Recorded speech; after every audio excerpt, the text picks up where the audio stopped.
Hello, आज मी उपवासाची थाळी बनवणार आहे. तर अगदी सोप्या पद्धतीने मी उपवासाची थाळी बनवली आहे. व्हिडिओला शेवटपर्यंत बघा. चला मग रेसिपीला सुरुवात करूया. हॅलो, नमस्कार. तुमच्या सगळ्यांचं खूप खूप मनापासून स्वागत आहे माझ्या चॅनलला. तर आज आहे चतुर्थी आणि मी आज फराळाचं बनवणार आहे. तर त्यासाठी मी साबुदाणा भिजत घालते. तर साबुदाणा मी हा 1 वाटी घेतला आहे. 1 वाटी आणि वरती थोडासा अर्धी वाटी, तर 1.5 वाटी मी साबुदाणा भिजत घालते.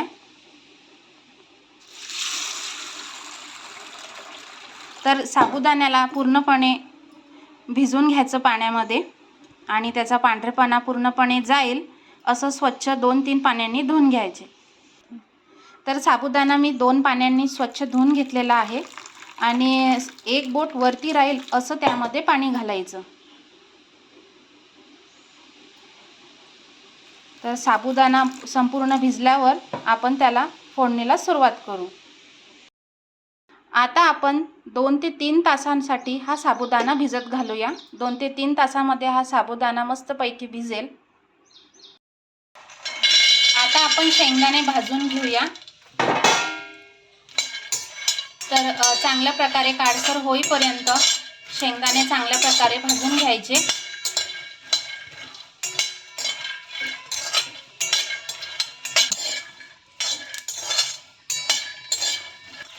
तर शेंगदाणे चांगल्या प्रकारे भाजून झालेले आहेत.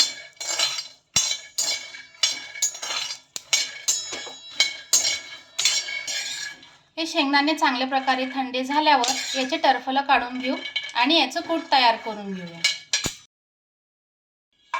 एका ताटामध्ये थंड करायला ठेवू. तोपर्यंत आपण बटाटा चिरून घेऊ. बटाट्याचे चांगल्या प्रकारे बारीक बारीक स्लाइसेस करायच्या.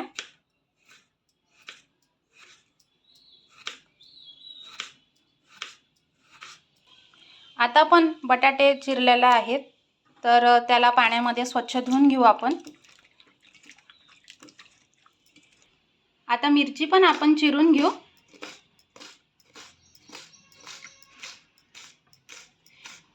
मिरची आपण आपल्या आवश्यकतेनुसार टाकू शकतो.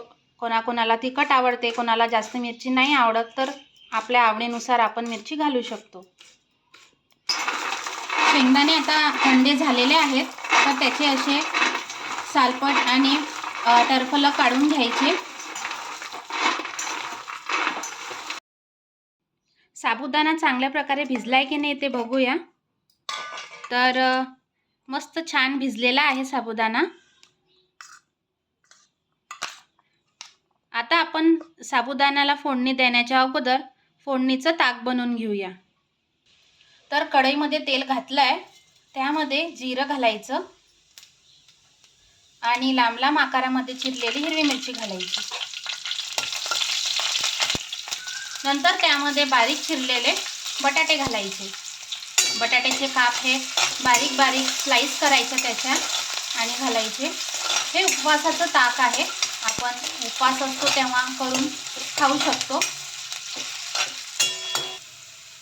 बघा किती छान दिसते हे. तर आलू हे शिजल्यावर त्यामध्ये आपण ताक घालूया.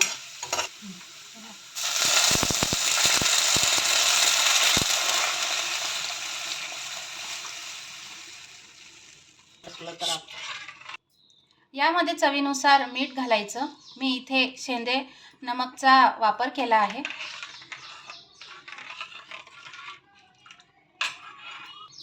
ताक हे आंबट असल्यामुळे त्यामध्ये आपण थोडीशी साखर घातली तरी चालेल. जर ताक आंबट नसलं तर साखर नाही घातली तरी चालेल. नंतर त्यामध्ये शेंगदाण्याचं कूट घालूया. शेंगदाण्याचं कूट घातल्यामुळे ताकाला घट्टपणा येतो आणि टेस्ट पण चांगली लागते. या ताकाला उकळी नाही येऊ द्यायची. फक्त गरम झाल्यावर लगेच बंद करून टाकायचं. तर अशा प्रकारे ताक आपलं तयार झालेलं आहे. आता आपण साबुदाण्याची उसळ बनवून घेऊया. तर फोडणीला सुरुवात करूया. तर कढईमध्ये मी तेल घातलं आहे. तेलमध्ये मी जिरं घातलं, मिरच्या घातल्या. मिरच्या चांगल्या प्रकारे झाल्यावर त्यावरती बटाट्याचे काप घालायचे.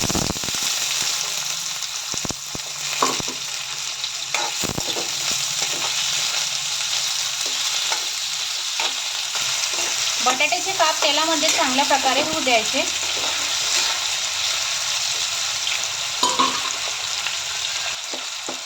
या बटाट्यावरती मी थोडंसं शेंगा मीठ घालते। मीठ घातल्यामुळे बटाट्याला चांगली चव येते। बटाट्याचे काप चांगल्या प्रकारे झालेले आहेत। आता त्यावरती साबुदाणा घालूया।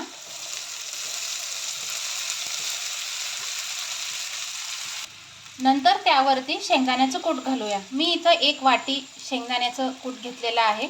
साबुदाण्यावरती चांगल्या प्रकारे घालून घ्यायचं।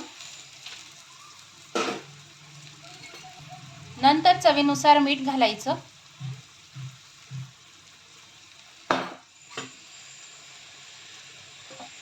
आता यावरती झाकण ठेवून वाफ काढून घेऊ।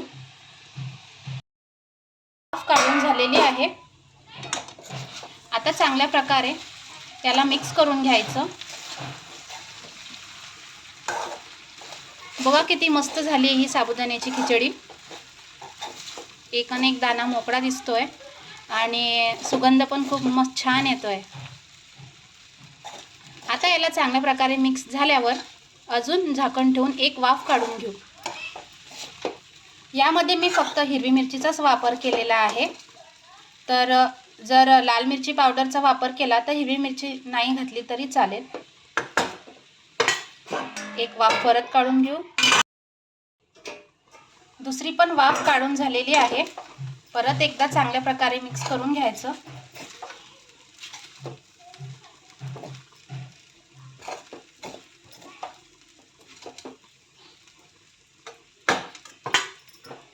तोपर्यंत आपण साबुदाण्याचे पापड तळून घेऊ।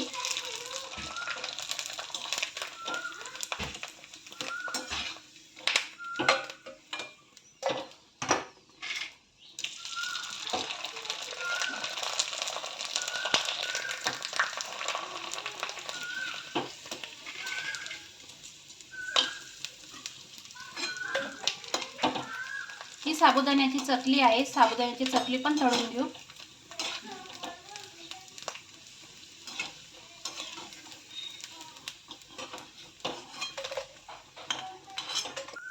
तर पापड पण तळून झालेले आहेत। तर अशा प्रकारे आपली उपवासाची थाळी तयार आहे। आपण देवासाठी नैवेद्य काढून घेऊ। तुम्हाला माझा व्हिडिओ आवडला असेल तर प्लीज माझ्या चॅनलला सबस्क्राईब करा, लाईक करा, शेअर करा आणि मी असेच नवीन नवीन व्हिडिओ तुमच्यासमोर आणत जाईल। धन्यवाद।